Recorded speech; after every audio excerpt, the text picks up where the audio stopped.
भगवान श्री कृष्ण जी महाराज से प्रश्न करते हैं कि हे प्रभु, कार्तिक मास शुक्ल एकादशी का नाम क्या है और इस एकादशी व्रत का क्या विधान है, क्या फल है, सो मुझे विस्तार पूर्वक कहिए। तब भगवान श्री कृष्ण कहते हैं कि हे राजन, ब्रह्मा जी से यही प्रश्न देवऋषि नारद जी ने भी किया था। तब ब्रह्मा जी बोले कि हे मुनि श्रेष्ठ, आपको मैं कार्तिक शुक्ल पक्ष एकादशी की व्रत विधान के बारे में बताता हूं। हे नारद, कार्तिक शुक्ल पक्ष की एकादशी को देव प्रबोधनी एकादशी के नाम से जानते हैं। मनुष्य को जो फल 1000 अश्वमेघ यज्ञ और 100 राजसु यज्ञ का फल मिलता है, वही फल प्रबोधनी एकादशी व्रत करने से प्राप्त होती है। ब्रह्मा जी कहते हैं कि हे नारद, एक समय भोजन करने, रात्रि को भोजन करने और सारे दिन उपवास के भी इसमें फल हैं, सो विस्तार पूर्वक समझिए। जो मनुष्य एक बार भोजन करते हैं वह 1 जन्म, रात्रि को भोजन करने से 2 जन्म तथा पूरा दिन उपवास करने से 7 जन्मों के पाप नष्ट हो जाते हैं। जो वस्तु त्रिलोकी में न मिल सके और न दिखाई दे सके, वह हरि प्रबोधनी एकादशी के फल से प्राप्त हो जाती है। मेरु और मद्राचल पर्वत के समान भारी पाप भी नष्ट हो जाते हैं। हे नारद, अनेक जन्म के पाप देव प्रबोधनी एकादशी के प्रभाव से भस्म हो जाते हैं। जैसे रुई के बड़े भारी ढेर को अग्नि की छोटी सी चिंगारी भस्म कर देती है, ठीक उसी प्रकार विधि पूर्वक पुण्य एकादशी की व्रत करने से समस्त पाप नष्ट हो जाते हैं। संध्या न करने वाले, नास्तिक, वेद निंदक, धर्म शास्त्र को दूषित करने वाले, मूर्ख, दूसरे स्त्री का अपहरण करने वाले, पर स्त्रीगामी, पाप कर्मों में सदैव लगने वाले, धोखा देने वाले तथा पर स्त्री गमन करने वाले, ब्राह्मणी से भोग करने वाले सब प्रकार के चंडाल के समान होते हैं। जो विधवा अथवा सधवा ब्राह्मणी से भोग करते हैं वे अपने कुल को नष्ट कर देते हैं। पर स्त्रीगामी की संतान नहीं होती और उसके पूर्व जन्म के संचित समस्त अच्छे कर्म समाप्त हो जाते हैं। जो गुरु और ब्राह्मणों से अहंकार युक्त बात करता है वह भी धन और संतान से हीन होता है। परंतु हे नारद, हरि प्रबोधनी एकादशी व्रत करने से इन प्रकार के दुष्ट संगति तथा पाप भी समाप्त हो जाते हैं। 100 जन्मों के पाप नष्ट हो जाते हैं। इस दिन रात्रि जागरण करते हैं और उनकी आने वाली 10,000 पीढ़ियां स्वर्ग में चली जाती हैं। नरक के दुखों से छूटकर प्रसन्नता के साथ सुसज्जित होकर के वे भक्तजन विष्णु लोक को प्राप्त करते हैं। हे नारद, संसार में उसी मनुष्य का जीवन सफल है जिसने हरि प्रबोधनी एकादशी का व्रत किया है।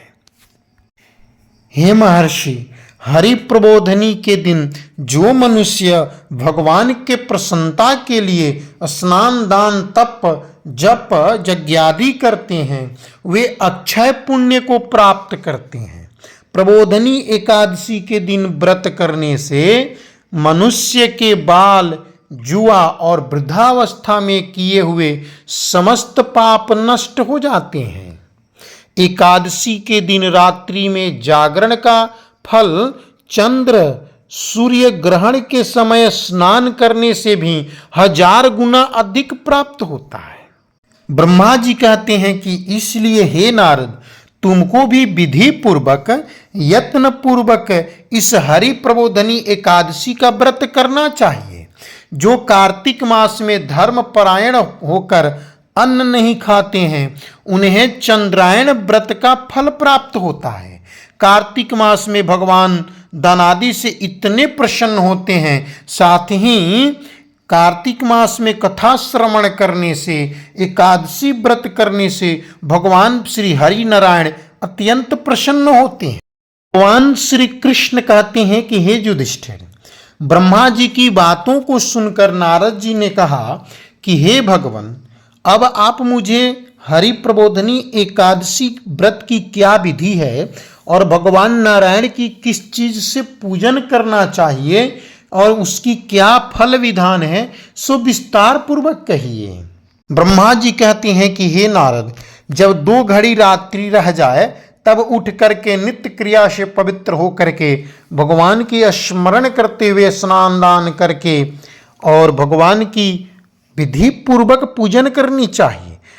हरि प्रबोधनी के दिन की कृपणता कंजूसता को त्याग करके बहुत से पुष्प फल अगर धूप आदि से भगवान की पूजन करना चाहिए। आज के दिन शंख जल से भगवान को अर्घ्य देने से करोड़ों गुना फल प्राप्त होता है। अगस्त्य के पुष्प से भगवान की पूजन करने से इंद्र भी आगे आकर हाथ जोड़ते हैं। तपस्या करके संतुष्ट होने पर भगवान श्री हरि जो नहीं करते, वह अगस्त्य के पुष्पों से भगवान प्रसन्न हो जाते हैं। कार्तिक मास में बिलपत्र से भगवान की पूजन करते हैं, उन्हें मुक्ति की प्राप्ति होती है।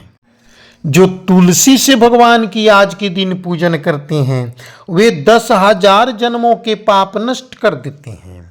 तुलसी दर्शन करने से, स्पर्श करने से तथा कथा कहने एवं नमस्कार करने से, स्तुति करने से, तुलसी का पौधा रोपण करने से, उसमें जल सिंचने और प्रतिदिन पूजन करने आदि सेवा करने से 1000 करोड़ युग पर्यंत विष्णु लोक में निवास करते हैं।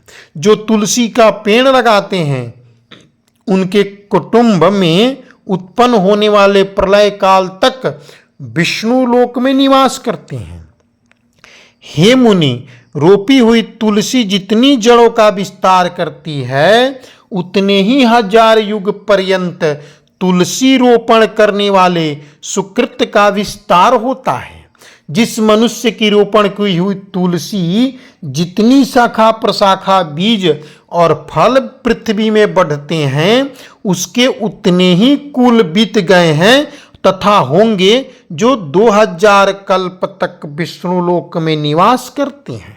कदम्ब के पुष्प से भगवान की पूजन करते हैं, वे कभी यमराज को नहीं देखते। जो गुलाब से पूजन करते हैं, उन्हें मुक्ति की प्राप्ति होती है। जो अशोक के पुष्प से पूजन करते हैं, वे सूर्य चंद्रमा के रहने तक किसी प्रकार के शोक में नहीं पड़ते हैं। सफेद या लाल कनेर, पीले कनेर के पुष्प से पूजन करने से भगवान अत्यंत प्रसन्न हो जाते हैं तथा आम की मंजरी चढ़ाने से अनेक प्रकार की गोदान करने के पुण्य फल की प्राप्ति होती है। पत्र से पूजन करने से महाघोर यमराज के मार्ग का भय नहीं रहता है। जो भगवान के चंपा के पुष्पों से पूजन करते हैं, वे मनुष्य फिर संसार में नहीं आते। जो मनुष्य केतकी का पुष्प भगवान पर चढ़ाते हैं, वे करोड़ों जन्म के पाप नष्ट कर लेते हैं। जो पीले रक्त वर्ण के कमल के पुष्पों से भगवान की पूजन श्रृंगार करते हैं, उनको श्वेत द्वीप में स्थान प्राप्त होती है। इस प्रकार से हे राजन, रात्रि में भोजन करने वाला मनुष्य ब्राह्मण को भोजन करावे तथा अनेक प्रकार की दान दे। जो मनुष्य मांसाहारी नहीं है, वह गौदान करे। चतुर्मास में जो फल अन्न आदि त्याग किए हुए हैं, उनको इस प्रकार से दान करनी चाहिए। जो मनुष्य आंवले से स्नान करने वाले मनुष्य को दही और शहद का दान करना चाहिए। जो मनुष्य फल का त्याग करते हैं, वो फल का दान करें। तेल छोड़ने वाले घृत और घृत छोड़ने वाले दुग्ध, अन्न छोड़ने से चावल का दान दिया जाता है। जो भूमि शयन का व्रत लेते हैं, उनको शय्यादान तथा तुलसी सब सामग्री सहित देना चाहिए।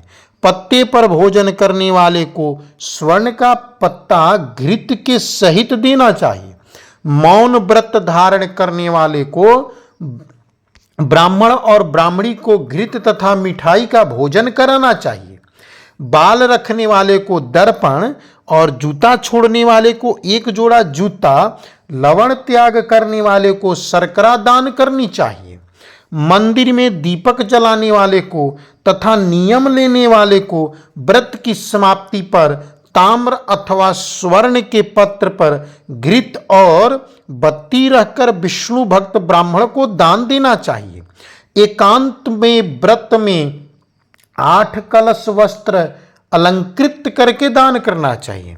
यदि यह भी ना हो सके तो इनके अभाव में ब्राह्मणों का सत्कार कर सब व्रतों की सिद्धि देने वाला कहा गया है। इस प्रकार ब्राह्मण को प्रणाम करके विदा करें। इसके पश्चात स्वयं भी भोजन करें। जिन वस्तुओं को चतुर्मास में छोड़ा हो उन वस्तुओं को ग्रहण करने भी लग जाएं। इस प्रकार से हे राजन, जो बुद्धिमान इस चतुर्मास व्रत निर्विघ्न समाप्ति करते हैं वे कृत्य हो जाते हैं और फिर उनका जन्म नहीं होता है। भगवान श्री कृष्ण कहते हैं कि हे युधिष्ठिर, तुमने जो पूछा था वह सब मैंने बतलाया। इस कथा को पढ़ने और सुनने से गौदान का फल प्राप्त होता है। बोलिए श्री राधे कृष्ण भगवान की जय।